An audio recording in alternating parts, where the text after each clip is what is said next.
Hello everyone, कैसे हैं आप सब लोग। मेरा नाम है Usama Mubarak. Welcome to the law कम्युनिकेंट्स।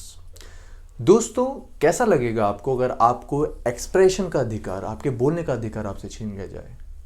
आपको कैसा लगेगा कि आपको एक जगह पे असेंबल होकर अपने साथ फ्रेंड्स के साथ डिस्कशन करने को ना दिया जाए। आपको कैसा लगेगा कि एसोसिएशन में आप अपने ग्रुप के साथ जहाँ पे आप काम करते हैं अपनी पॉलिसी डिस्कस करने को ना मिले। जाहिर सी बात है, बहुत ख़राब लगेगा। और ये जो हमारी फ्रीडम्स हैं, हमें मूवमेंट का फ्रीडम है, हमारे पास रेजिडेंस का फ्रीडम है, ये जितने भी सारी फ्रीडम हमारे लाइफ को सस्टेन करने के लिए, लाइफ को जीने के लिए इम्पोर्टेंट है, ये हमें अगर एक्सरसाइज ना करने दिए जाएं तो बहुत ही गलत बात है। और हमारा भारत का संविधान भी ये अलाउ नहीं करता है। हमारे आर्टिकल 19 में ये फंडामेंटल फ्रीडम्स दिए गए हैं जो हमें एक पावर देते हैं कि हम अपनी लाइफ को हर एस्पेक्ट में, हर डायमेंशन में फ्रूटफुली जी सकें। आर्टिकल 19 में 19(1)(a) में specifically freedom of speech and expression का राइट हमारे पास है। Freedom of speech and expression में आप देखेंगे कि जैसे हम ये वीडियो भी कवर कर रहे हैं, ये वीडियो बना रहे हैं और मैं अपने जो माइंड में थॉट्स हैं, जो कंटेंट है वो आपको डिलीवर कर रहा हूँ। अगर मैं ये ना कर पाऊँ तो क्या होगा। भारत का संविधान हमें एक ऐसी पावर देता है कि हम अपने थॉट्स, अपने कंटेंट एक दूसरे से शेयर कर सकें। Freedom of speech and expression में ये कवर होगा। आप ये देखिए कि 1975 में 26 जून 1975 को इंदिरा गांधी ने प्रेस सेंसरशिप की थी। यानी कि उस टाइम पर कम्युनिकेशन जो पॉसिबल था वो प्रिंट मीडिया के थ्रू ही पॉसिबल था। अखबारों के थ्रू हम अपने आवाज़ उठा सकते थे, आवाज़ पहुंचा सकते थे। गवर्नमेंट ने सेंसर किया प्रिंट मीडिया को और ये कहा कि जो भी डोमेस्टिक न्यूज़ होगी या पॉलिटिकल रिलेटेड न्यूज़ होगी उसको सेंसर किया जाएगा और जो न्यूज़ गवर्नमेंट के अकॉर्डिंग नहीं होगी उसको प्रोहिबिट किया जाएगा, उसको स्प्रेड नहीं करा जाएगा। तो आर्टिकल 19(1)(a) में हम अपने विचार तो रख ही सकते हैं, एक्सप्रेस कर सकते हैं खुद को। और हमारा जो फोर्थ पिलर है डेमोक्रेसी का, जो सबसे स्ट्रांग पिलर है प्रेस, वो फ्रीडम भी हमारा 19(1)(a) में इनहेरेंट है। इसके लिए अलग से आर्टिकल, फ्रीडम ऑफ प्रेस के लिए अलग से आर्टिकल इसलिए भी नहीं बना। कॉन्स्टिट्यूएंट असेंबली जब ये डिस्कस कर रही थी कि आर्टिकल 19 में क्या क्या चीज़ें इंक्लूड होनी चाहिए, तो हमारे जो पार्लियामेंटेरियंस थे उस टाइम पे, मेंबर्स थे, उन्होंने ये डिसाइड किया कि freedom of speech and expression में प्रेस का भी राइट कवर होता है, उसमें भी हम एक्सप्रेस करते हैं। तो जब freedom of speech and expression जो है अलग से एक क्लॉज दिया हुआ है 19(1)(a) में, तो क्यों ना फ्रीडम ऑफ प्रेस को भी उसी में इंक्लूड किया जाए। तो ये देखते हुए फ्रीडम ऑफ प्रेस इनहेरेंट कर दिया गया 19(1)(a) के अंदर। अच्छा, इसी तरह से आप ये देखिए कि 19(1)(a) में जब हम अपना राइट एक्सरसाइज करते हैं, फंडामेंटल फ्रीडम एक्सरसाइज करते हैं, चाहे हमें बात करें, चाहे हम कुछ लिखें आर्टिकल, अपनी बात समाज में पहुंचाएं, एक्सप्रेस करें बेसिकली अपने आप को, तो हम ऐसा कर सकते हैं। पर आप ये सोच के देखिए कि अगर हम इसको एक्सेस में करने लगे, अब तो मैं यहाँ जब वीडियो कवर कर रहा हूँ आपको कुछ प्रोडक्टिव इन्फॉर्मेशन दे रहा हूँ, कुछ हेल्दी इन्फॉर्मेशन दे रहा हूँ जो आपको फ़ायदा करेगी। बट यहीं पे अगर मैं ऑफेंसिव हो जाऊँ, किसी पर्सन स्पेसिफिक को एब्यूज़ करूँ, उसके बारे में गंदी गंदी टिप्पणियाँ करूँ उस पर, तब मैं अपना freedom of speech and expression exercise नहीं कर रहा हूँ। तब मैं अपने राइट को एक्सप्लॉइट कर रहा हूँ, मैं गलत इस्तेमाल कर रहा हूँ अपने अधिकारों का।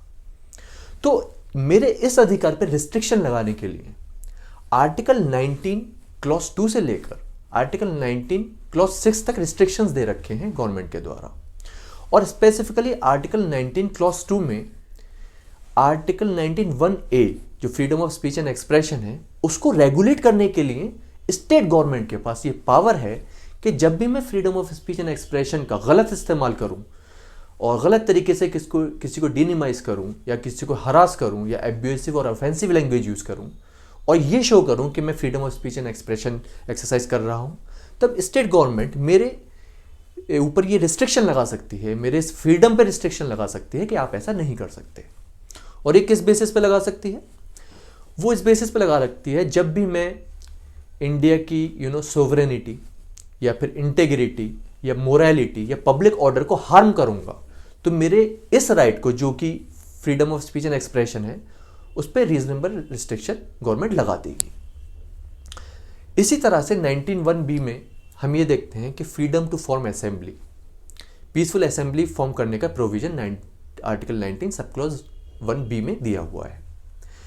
तो होगा क्या, जैसे मैं अपने फ्रेंड के साथ ग्रुप बना के कहीं खड़ा हूँ, कुछ डिस्कस करने के लिए खड़ा हूँ, असेंबली बनाई हुई है और उस असेंबली को मैंने जो पीसफुली एक्सरसाइज करना है, क्योंकि ये मेरा फंडामेंटल फ्रीडम है। भारत का संविधान मुझे अधिकार देता है कि मैं एक असेंबली बनाऊं और मैं कुछ भी डिस्कस करूं पीसफुली, शांतिपूर्वक। पर ऐसा करते में जब मैंने एक असेंबली फॉर्म करी, या तो उस असेंबली में होते हुए मैंने क्रिमिनल ट्रेसपास कर लिया, या मैंने गवर्नमेंट के ऐसे प्रोसेस को रेजिस्ट किया जो गवर्नमेंट करना चाह रही है, या फिर मैंने डैमेज किया प्रॉपर्टी को, पब्लिक प्रॉपर्टी को, उस पीसफुल असेंबली में होते हुए। तो जब मैं ऐसा करूंगा तो वो असेंबली पीसफुल रहेगी नहीं, और जब वो पीसफुल असेंबली नहीं रहेगी तो मेरा राइट, वो फंडामेंटल फ्रीडम राइट एक्सीड हो गया, मतलब मैं उसका गलत इस्तेमाल कर रहा हूं। भाई आर्टिकल 19(1)(b) में यही तो दिया हुआ है कि आप असेंबली बनाएं, आप लोग इकट्ठे एक समूह में हो और आप शांतिपूर्वक प्रदर्शन करें या फिर नीतियां डिस्कस करें। पर आप इस फ्रीडम को एक्सप्लॉइट नहीं कर सकते। आप ये नहीं कर सकते कि आप ओवर ऑ कर रहे हैं प्रोसेस का, या गवर्नमेंट के खिलाफ कोई प्रदर्शन कर रहे हैं, या कोई लीगल प्रोसीजर में बाधा डाल रहे हैं। आप ऐसा आप नहीं कर सकते। तो 19(1)(b) में बी को रेगुलेट करने के लिए आर्टिकल 19 सब क्लॉज 3 कहता है कि आप जो ये राइट है इस पर रीजनेबल रिस्ट्रिक्शन इंपोज कर सकती है गवर्नमेंट।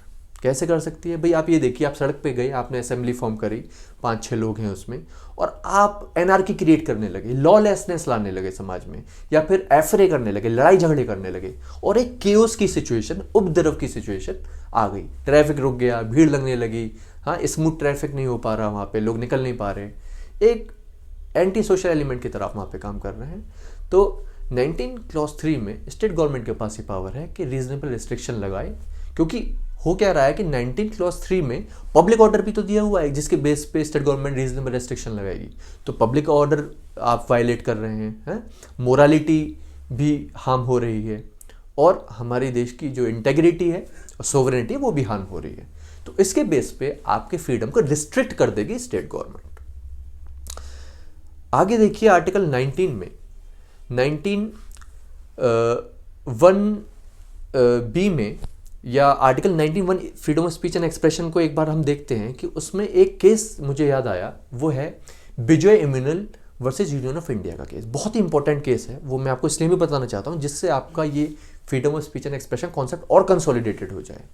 उसमें हुआ क्या था कि हाई स्कूल के कुछ स्टूडेंट्स मॉर्निंग असेंबली में खड़े हुए थे, और ये स्टूडेंट्स जो थे ये सिंपली खड़े हुए थे और ये नेशनल एंथम गा नहीं रहे थे, पर ये रेस्पेक्टफुली खड़े हुए थे चुपचाप। तो इनके टीचर ने इनको एक्सपेल कर दिया स्कूल से और ये कहा कि आप जनगण मन जो हमारा नेशनल एंथम है वो आप गा नहीं रहे हैं, तो आप नेशनल एंथम की डिसरेस्पेक्ट कर रहे हैं।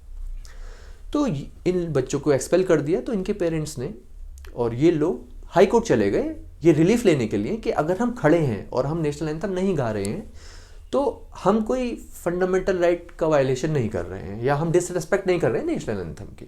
तो हाई कोर्ट ने भी ये कहा, उनके अगेंस्ट में बोला हाई कोर्ट कि आप ऐसा नहीं कर सकते, नेशनल एंथम की डिसरेस्पेक्ट है अगर आप खड़े हैं और गा नहीं रहे हैं। आपको नेशनल एंथम सिंग भी करना होगा, आपको गाना भी होगा।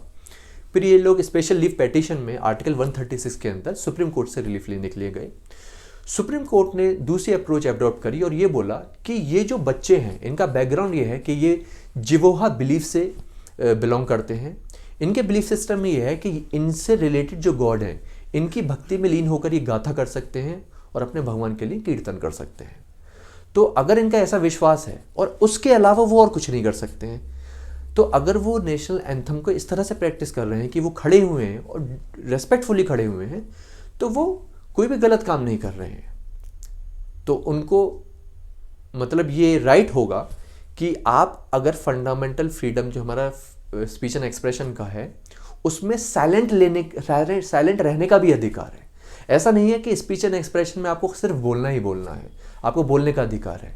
हालांकि बोलने पे जब आप ज़्यादा बोलेंगे, ऑफेंसिव बोलेंगे, तो आप पे रेस्ट्रिक्शन लगाए जाएंगे गवर्नमेंट के द्वारा। पर अगर आप चुप भी हैं तो सुप्रीम कोर्ट ने स्पेसिफिकली विजय इनामुल के केस में ये कहा कि आपको शांत भी रहने का अधिकार है।